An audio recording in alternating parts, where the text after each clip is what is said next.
नमस्कार, आदाब, मेरा जिंदा स्टूडेंट्स। हम पढ़ रहे थे अक़वाल और इंसानियत के बारे में। आज यहाँ से स्टार्ट करेंगे हम नेक्स्ट पैराग्राफ से, पेज नंबर 90 पे। एक सालाह ज़िंदगी की तहमीर के लिए अक़वाल ने जो दूसरी शर्त करार दी, तो हमने पढ़ा था कि पहले उन्होंने कि ये कंडीशन रखी थी कि हम अपने आप को सुधारें। और सालाह ज़िंदगी, सालाह होता है बेहतर, ठीक है। सालाह क्या हो गया?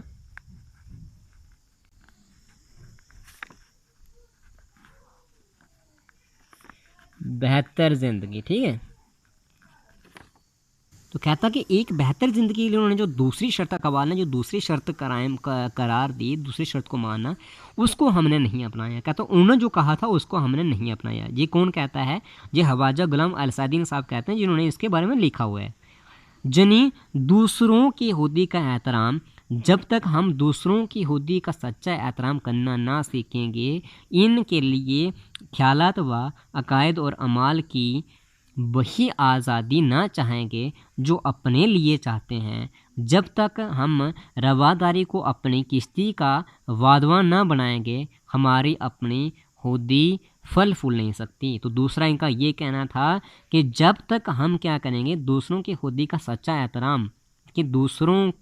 की काम जो भी हैं, ठीक है, उनका सच्चा एहतराम, उसकी इज़्ज़त, ठीक है, दूसरों लोगों की जब तक इज़्ज़त हम नहीं करेंगे, जब उनको हम नहीं मानेंगे, इज़्ज़त करना नहीं सीखेंगे,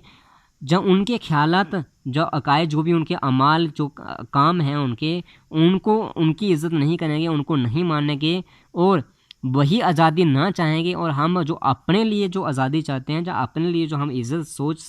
चाहते हैं, वो हम उनके लिए नहीं चाहेंगे, जब तक हम रवादारी को अपनी किश्ती का बालवा ना बनाएंगे। जबकि जैसे हमने अपनी किश्ती को चला रहे हैं, उस तरीके से हम दूसरों की किश्ती को नहीं चलाएंगे, तब तक हमारी अपनी खुदी जो है फल फूल नहीं सकती। जबकि हमारी जो अपने काम काज हैं वो फल फूल नहीं सकते, वो आगे बढ़ नहीं सकते हैं। यानी कि सिंपल इसका कहना था कि अगर इंसान को इज़्ज़त चाहिए तो पहले उसको दूसरे इंसान की इज़्ज़त करना पड़ेगी, ठीक है। लेकिन शर्त ये है कि वो एक ओशी और बेमैनी से रवादारी ना हो, जो अकीदे की कमज़ोरी जा तशकीक जा महज बेअतनाई से पैदा होती है, बल्कि वो सच्ची और गहराई रवादारी हो, जो मैं और तू के फ़र्क को भला कर दूसरों के लिए भी ज़िंदगी की वही अच्छी चीज़ें चाहती है जो अपने लिए, जो इख्तिलाफ़ के बजाय एकता की तलाश करती है। तो कहता है कि जब इंसान में इस चीज़ का फ़र्क पैदा होगा, तू और मैं का, यानी कि मैंने ये किया, कहते हैं ना कि हाँ मैं ऐसा कर सकता हूँ, मैंने ये किया, ठीक है, जा तू क्या कर सकता है। कहता है ये चीज़ जब ख़त्म हो जाएगी तब भी जाके एक ज़िंदगी की अच्छी मतलब ज़िंदगी बन सकती है। यानी कि जो हम अपने लिए सोचते हैं, जो जिस चीज़ की हम अपनी तलाश करते हैं, वही चीज़ हमें दूसरों के लिए भी सोचनी चाहिए। जो दूसरों के दुख और दर्द को समझती है, जब तक हम दूसरे इंसान के दुख और दर्द को नहीं समझेंगे, हमें अपने आप का पता नहीं चलेगा। जब इंसान में एक तरफ दिल व दिमाग की ये फराखी पैदा हो जाती है और दूसरी तरफ वो अपनी खुदी का एहतराम करना सीख लें, कहता है जब इंसान के दिल और दिमाग में जी चीज़ें बैठ जाएंगी, हमें दूसरे इंसान के दुख और दर्द को समझना चाहिए और दूसरों की भी इज़्ज़त करनी चाहिए, और दूसरी तरफ अपनी खुदी का एहतराम करना सीख ले, और दूसरी तरफ इनके अपने आप को वो सुधार ले, जिससे मुराद झूठा गरूर और अनानियत नहीं, बल्कि ये जज्बा वो अकीदा है। जिनके अपनी खुदी का एहतराम करना मतलब जैसे झूठ बोलना, अपने आप पे गुरूर करना, घमंड करना, ठीक है, ये वो अकीदा है कि खुदी एक ऐसी दौलत है, जिनकी ये खुदी जो है जो एक ऐसी दौलत है, एक ऐसी चीज़ है, ऐसी अमानत है जिसे किसी दामों पे बेचा नहीं जा सकता, जिनकी इसको हम किसी भी दाम पे बेच नहीं सकते हैं। अपनी खुदी का एहतराम करना मतलब अपने आप में सुधार लाना, ठीक है। अब ये हम किसी से ना तो ख़रीद सकते हैं कि हाँ किसी से ख़रीद कर लाएंगे तो तभी हम अपने आप में सुधार करेंगे, ऐसा तो नहीं है ना। हमें अपने आप को खुद से ही सुधारना पड़ेगा, हमें अपने आप में अच्छी से अच्छी चीज़ें खुद से डालना पड़ेंगी। नेक्स्ट पैराग्राफ है, जब वो दोनों चीज़ें किसी फ़र्द में जमा हो जाएंगी, फ़र्दों के इंसान में जमा हो जाएंगी, तो इसमें खुददारी, सदाकत, दयानदारी और ज़राइर की सफारत पैदा होती है। तो इंसान में क्या हो जाएगा? खुददारी, सदाकत मतलब नरमी, दयानत मतलब ईमानदारी की ये चीज़ें पैदा हो जाती हैं, होती हैं, और वो जमायत के रुकन की हैसियत से हमदर्दी करना शुरू कर देगा। और रवादारी, फ़राग दिली से काम लेना, फ़राग दिल लोग इनके समझ के साथ सूझबूझ के साथ काम लेना सीखता है। जी चंद पेश पा अफ्तादा रोज़मर्रा की बोल चाल के लफ्ज़ हैं, और ये कहता है कि ऐसा नहीं है कि हमें कोई किसी से ख़रीद कर लाने हैं, यानी रोज़मर्रा की जो बोल चाल है उसके लफ्ज़ हैं जो, लेकिन दर हकीकत इनमें ही अच्छी ज़िंदगी का भेद पोशीदा है, जिनके रोज़ की जो हमारी बोल चाल है उसमें एक अच्छी ज़िंदगी का राज जो है वो छुपा हुआ है, पोशीदा होता है, छुपा हुआ है। आज दुनिया में जिसके ऊपर नेस्ती के बादल मंडरा रहे हैं और जिसकी नेक कनी के लिए इसके काबिल तरीन दिमाग इस तरह जदोजहद कर रहे हैं जैसे खुद कशी ज़िंदगी की सबसे अला कदर हो, कोई सबक, कोई पैगाम, फ़िक्र की कोई यात्रा, मज़हब का कोई असूल इस कदर अहम नहीं जितना सीधा सादा, पहाड़ों जैसा पुराना, समुंदर जैसा गहरा, सूरज जैसा रोशन, गुलाब जैसा शगफ्ता पैगाम कि अपने दिल और दिमाग के दरवाज़ों को खोल दो ताकि तासब और तंग नज़री और नस्ली हसद के जाले साफ़ हो जाएं। तो इनका कहना था कि जैसे पहाड़ों जैसा पुराना, समुंदर जैसा जितना गहरा, सूरज जैसा जितना रोशन, गुलाब जैसा शगफ्ता चेहरा, अपने दिल और दिमाग, तो ये कहता ये सारी चीज़ें जितनी थी सिर्फ हमें तभी जाके दिख सकती हैं जब हम क्या करें, अपने दिल और दिमाग के दरवाज़ों को खोल दें, यानी कि हम दूसरे इंसानों के लिए भी अपने दिल में हमदर्दी, मोहब्बत और इज़्ज़त पैदा कर दें, और अपने अंदर जो हमारी तंग नज़री है, यानी कि किसी को बुरी नज़र से देखना, ठीक है, ये जब तक हम अपने दिल के अंदर जो जाले हैं वो साफ़ हो जाएं, साफ़ कर दें, ताकि इंसान को इसके असली रूप में दे सके। जब जी हमारे अंदर जो घमंड है, गुरूरपन है, जो अपने आप में मैं ऐसा जो बात है, ये सारी चीज़ें जो है ख़त्म हो जाएं और इंसान को उसके असली रूप में देख सके,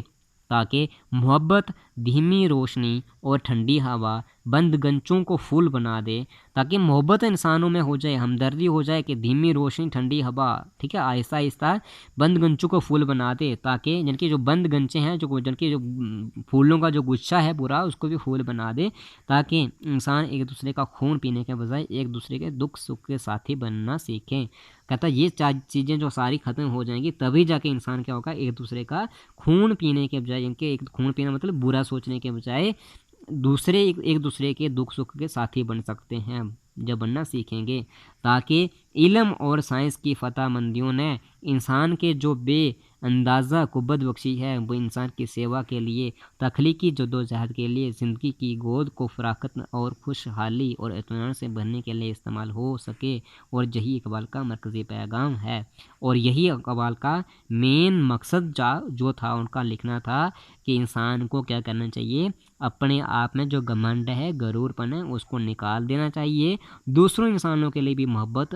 उनसे दिल में जागनी चाहिए, एक जैसा इंसान को समझना चाहिए, खुदा की नज़र में हर इंसान एक है, और इंसान जो है वो दूसरे इंसान को भी इंसान की नज़र से ही देखे और उसके दुख सुख में शामिल हो सके। नेक्स्ट पेज है, नेक्स्ट पैराग्राफ है। इकबाल ने अपनी शायरी में बहुत सी बातें कही, उन्होंने अपनी शायरी में जो लिखा हुआ बहुत सी बातें कही हैं, बहुत से उलझे हुए मसलों को सुलझाने की कोशिश की है। उलझे हुए मतलब बिगड़े हुए, ठीक है, मैं लिख के बताता हूँ। उलझे क्या होता है,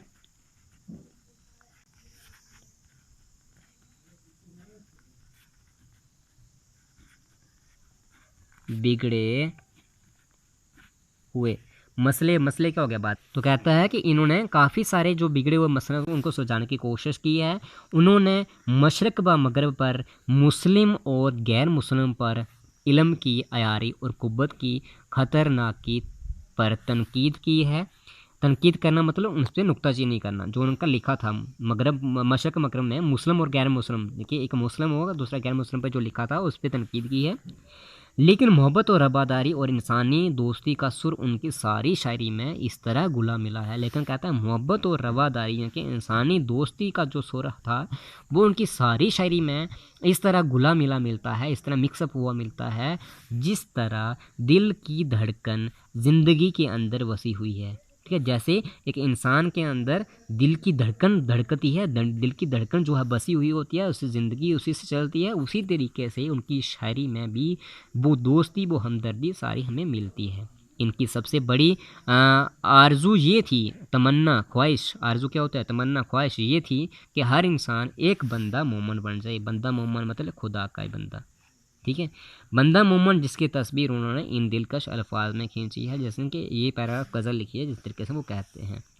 हाथ है अल्लाह का बंदा, मोमन है मोमन का खात, गालिब वो कार आफरीन, कार कशा कार साज, हाकिब नूरी नहाद बंदा मौला सफ़ात, हर दो जहां से गनी इसका दिल वे नियाज, इसकी उम्मीदें कलील इसके मकासद जलील, इसकी अदा दिल फरीब इसकी नगा दिल नवार, नरम दम गफ्तगू गरम दम जस्तजू, रज़म हो जा बज़म हो पाक दिल व पाकास। तो कहता है कि ये ऐसे ये गज़ल लिखी है, तो ये इसमें सारा उन्होंने बयान किया हुआ है।